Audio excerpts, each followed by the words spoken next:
Hello, today we're going to show you how to change your part number 1056 ball valve on your Unifiller standard depositor. To change your ball valve, these are the tools that you will require. Two 9/16 open-end wrenches, or a 14 millimeter and a 9/16. You'll need a feeler gauge, automotive style, that goes to 15 thousandths of an inch. You'll need a pair of needle nose pliers, and you'll need a Phillips head screwdriver. The ball valve switches are located underneath your surface cover on any Unifiller standard depositor. To remove the cover, you simply undo the surface screw and flip the lid up. For this, you have to make sure that the air is off on the machine. There are two barbs here where the air lines are pressed onto the top of the ball valve.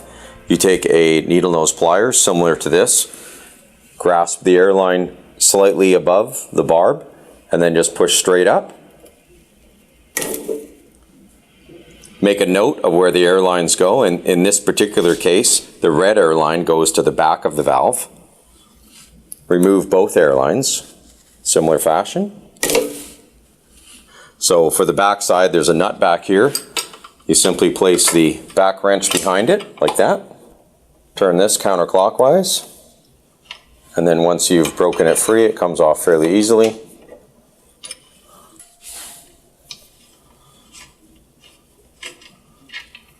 You'll notice that there is a washer on the back side of this, and once we pull this off, there is the nut that you just undid.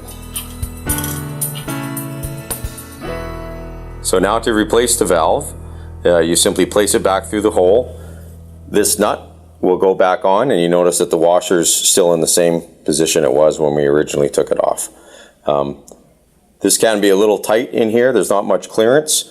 So sometimes you have to hold this with your fingers in just the right spot while you insert this to get the threads to start. Once the threads are started, you just wind the nut in until it gets tight. There we go. Okay, so it's snug. So I usually leave this back a little bit. I'm going to put my wrench back onto the back side.